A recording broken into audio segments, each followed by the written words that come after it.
a día de la gestión de la crisis del euro, salvando el euro, hemos convertido el euro en un fin, ¿no? Cuando el euro era un medio de proporcionar prosperidad, estabilidad, bienestar, igualdad, de hacer posibles unas políticas. Es decir, nadie en el proyecto de integración europea quiso hacer el euro por disfrutar de tener una moneda común, porque esto era un logro técnico, ¿no?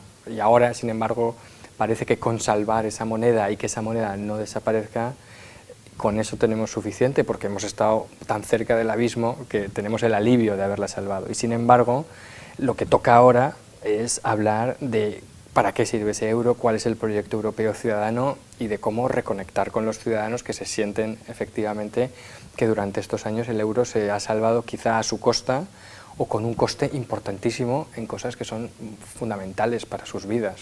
El euro surge en un contexto europeo muy específico por una pequeña ventana que nos da la caída del muro, la unificación alemana, y precisamente surge como un proyecto de integración política.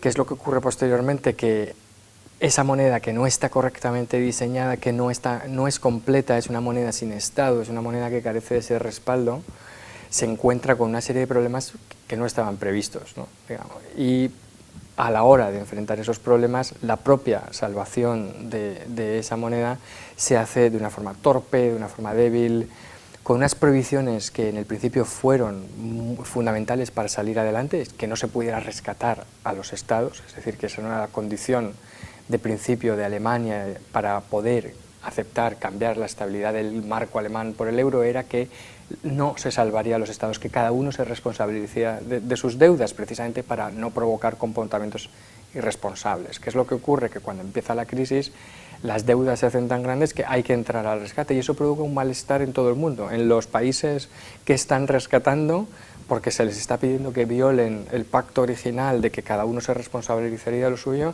y en los países rescatados porque a cambio de esos rescates a la gente se le piden sacrificios con los cuales no contaba y que formaban parte de sistemas de bienestar que consideraba garantizados. Entonces, por eso hemos acabado en una situación en la que todo el mundo está enfadado, ¿no? Y todo el mundo está enfadado con Europa, unos porque les han obligado a hacer unas cosas que no querían, otros porque desde otro punto de vista también se lo han hecho hacer. Durante los 10 años primeros de funcionamiento del euro fue una historia positiva en la que todo el mundo ganaba, aunque la gente pudiera protestar de que si el café se había hecho caro, pero bueno, las hipotecas se habían abaratado, los jóvenes, digamos, podían viajar, las empresas se beneficiaban de unos tipos de interés, unos tipos de cambio o estables o que habían desaparecido. Es decir, que durante sus primeros años el euro fue una historia de éxito en la que todo el mundo ganaba. Cuando eso ha empezado a funcionar mal, la percepción de ganadores y perdedores y la percepción de que lo que era un proyecto político y social se ha convertido en una unión de acreedores y deudores, y eso es lo único que te caracteriza, te defino por si debes o te deben.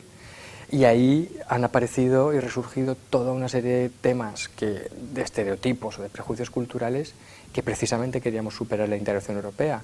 El sur, católico, retrasado, vago, frente al norte, industrioso, protestante, responsable, etc. Entonces, esas percepciones, el deterioro de esas percepciones y el reemerger de esos estereotipos culturales hacen muy difícil un proyecto que por su naturaleza solo puede sobrevivir si es cosmopolita, si la gente se siente parte de un proyecto común, porque si tú no te sientes parte de un proyecto común no vas a respaldar las deudas, ni vas a ayudar a los griegos, ni los griegos van a estar en una situación en la que puedan hacer este tipo de cosas que les pedimos. Por lo tanto, si destrozas ese vínculo de solidaridad y lo sustituyes por reproches y acusaciones, digamos, morales y de culpa, entonces el proyecto es imposible, claramente.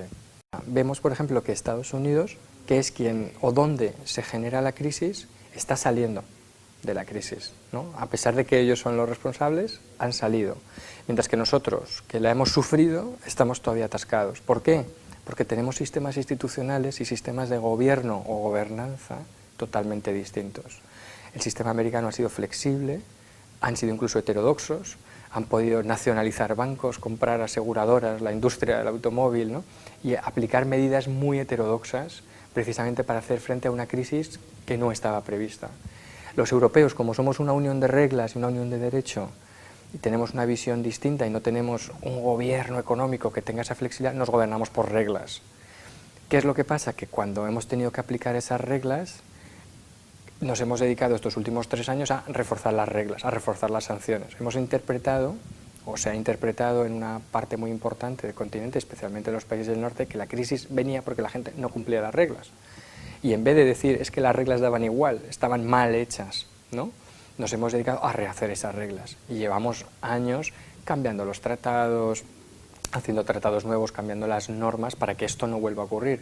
Lo cual es un poco absurdo, porque esta crisis no volverá a ocurrir prácticamente por definición, porque las crisis nunca ocurren 2 veces de la misma manera, ¿no? Entonces, hay mucho en la rigidez y en la fragmentación de la manera de tomar decisiones en Europa que ha agravado la crisis. Y ahí es donde surgen los problemas también de responsabilidad y las acusaciones de Alemania, de las instituciones. Ellos no han causado la crisis, pero con sus decisiones o la han agravado o han contribuido a que salgamos más lentamente de lo que deberíamos. Hay que tener en cuenta que el debate que tenemos que tener es: no podemos gobernar la globalización de forma efectiva en el ámbito multilateral. Sabemos que las instituciones de Naciones Unidas, incluso la última ronda de liberalización de comercio, de regulación comercial de la OMC de Doha está atascada. El G20 no se ha convertido al final en lo que se pensaba que iba a ser el embrión de un mini gobierno mundial. Entonces, desgraciadamente, no nos funciona lo global y ya sabemos que lo nacional o lo estatal, lo local, tampoco funciona. Solo nos queda una opción, que es la opción europea. Europa sigue siendo el 22% del Producto Bruto Mundial. Si funcionara, sería un gran regulador de fenómenos económicos mundiales y por lo tanto tiene ese potencial de ayudarnos a gobernar la globalización, de ayudarnos a gobernar los mercados financieros. En estos últimos años, con enormes resistencias de estados, de grupos de presión y de intereses en general, se han intentado dar pasos para regular estos mercados financieros, ¿no? Los 2 factores fundamentales de desafección que han configurado el euroescepticismo en los países de nuestro entorno, fundamentalmente más al norte, los escandinavos, han sido: uno, el sesgo liberal de las políticas europeas, es decir, por decirlo resumidamente, que Europa no fuera percibida como de izquierdas o que fuera percibida como un agente al servicio que beneficiaba más a la derecha que a la izquierda o que representaba más ese programa, y por ahí se ha desenganchado una parte importante de la izquierda europea que ha visto no en la Unión Europea ese factor de gobernar la globalización, sino una globalización disfrazada, ¿no? Como el lobo que enseña la patita de cordero, ¿no? De soy la Unión Europea, pero no, eres el neoliberalismo, etc. Esta ha sido una percepción muy típica de gran parte de la izquierda en muchos ámbitos, en muchos países de nuestro entorno. En España esto no ha sido así.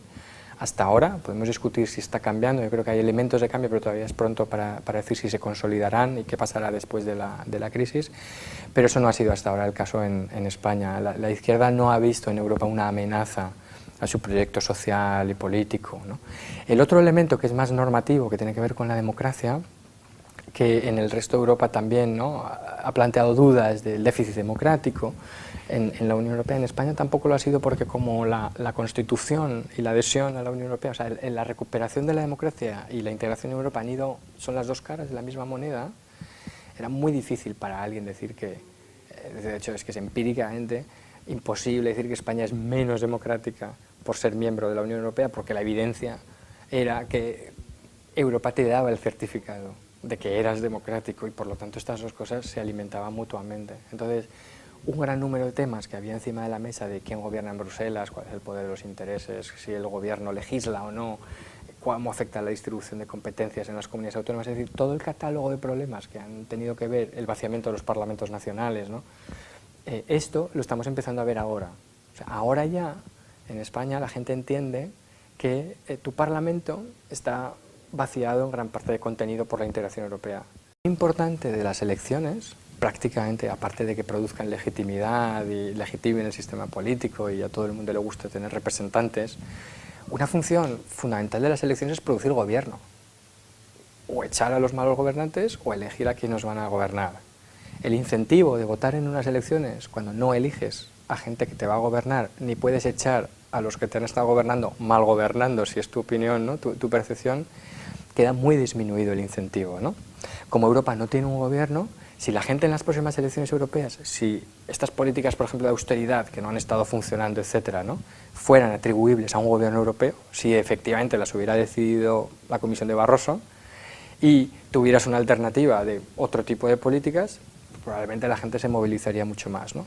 Entonces, como las elecciones no producen gobierno, la gente tiene dos opciones: o vota por afecto a Europa, porque entiende el proyecto y le parece bien que pese a ello haya un parlamento y que haya representantes, o vota en clave nacional. Y además, cuando vota en clave nacional, lo puede hacer de dos formas: lo puede hacer de forma sincera o estratégica. Lo puede hacer de forma sincera porque, como el distrito es único, por fin puedo votar a aquellos a los que normalmente no voto porque no van a obtener representación, y entonces tienes un voto sincero, ¿no? O lo puede hacer de forma estratégica y dice: voy a castigar o a premiar a algunos, aunque no sean los míos u otros, para señalarles que están mal gobernando, pero mal gobernando en política nacional, ¿no? Entonces, por eso decimos que las elecciones europeas son elecciones de segundo orden, donde lo que se dilucida al final son cuestiones nacionales.